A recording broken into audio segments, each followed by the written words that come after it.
Este resultado é justamente a segunda lei de Kirchhoff, que diz o seguinte: percorrendo-se uma malha num certo sentido, partindo-se e chegando-se ao mesmo ponto, no nosso caso o ponto a soma algébrica das diferenças de potencial é nula. Para aplicar a lei das malhas, você deve observar que num resistor a DDP é do tipo mais ou menos R vezes I, onde R é a resistência e I é a corrente que atravessa o resistor. Então vamos considerar um resistor entre os pontos A e B, um resistor de resistência R, percorrido por uma corrente I. E vamos supor que o percurso adotado para a malha seja este. Se o sentido da corrente e o sentido do percurso for o mesmo, você utiliza o sinal positivo. Acompanha comigo. VA é maior que VB. Então, nós podemos escrever que o AB, que é VA menos VB, é positivo. Portanto, igual a R vezes I.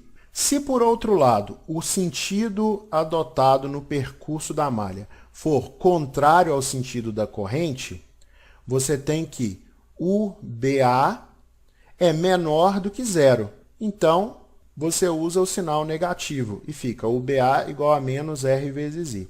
Para a força eletromotriz e força contra-eletromotriz, vale o sinal de entrada no sentido do percurso adotado. Vamos ver o que isso significa. Entre os terminais A e B, nós temos uma força eletromotriz. Este é o terminal positivo, este é o terminal negativo. Se o sentido do percurso da malha for este, você observa que o sinal da entrada é negativo. Então, a diferença de potencial entre A e B é menos a força eletromotriz. Se o sentido adotado for o contrário, você observa que o sinal de entrada no sentido adotado é o positivo. Então, o AB é igual a mais E.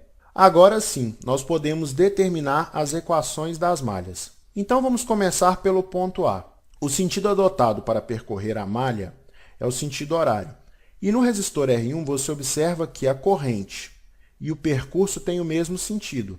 Então, você usa mais R1 vezes a corrente que passa naquele resistor, que é I1. Agora, vamos para o ramo BE. I2 e o percurso têm sentidos contrários. Então, você usa o sinal negativo, fica menos R2 vezes I2. Olhando para a força eletromotriz do gerador, você vê que o sinal de entrada é positivo. Então, fica mais E2. Agora, o trecho EF. No resistor R2, a corrente e o percurso têm o mesmo sentido. Então, o sinal é positivo e fica R2 vezes I1. No trecho FA, nós encontramos o gerador 1. E o sinal de entrada no sentido do percurso é negativo, então fica menos E1. Na resistência interna R1, o percurso e a corrente têm o mesmo sentido, então fica positivo R1 vezes I1, isso igual a zero. Esta seria a segunda equação necessária para resolver esse problema, sendo a equação da lei dos nós a primeira. Agora vamos analisar a malha BCDEB, adotando este sentido para o percurso da malha e vamos chamar essa malha de beta. Começando do ponto B, o sentido do percurso e o da corrente são iguais, então fica R3 vezes I3. Em E3, o sinal de entrada é positivo, então fica mais E3. Depois, na resistência interna R3, o percurso adotado e a corrente têm o mesmo sentido. Então, fica mais R3 vezes I3. A diferença de potencial entre D e E é igual a zero.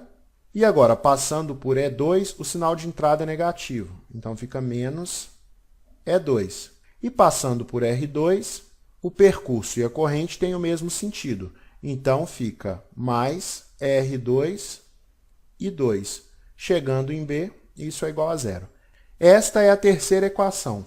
Com estas três equações, é possível determinar as correntes em todos os ramos. É isso aí, pessoal. Na próxima aula, a gente faz um exemplo. Um grande abraço e até logo!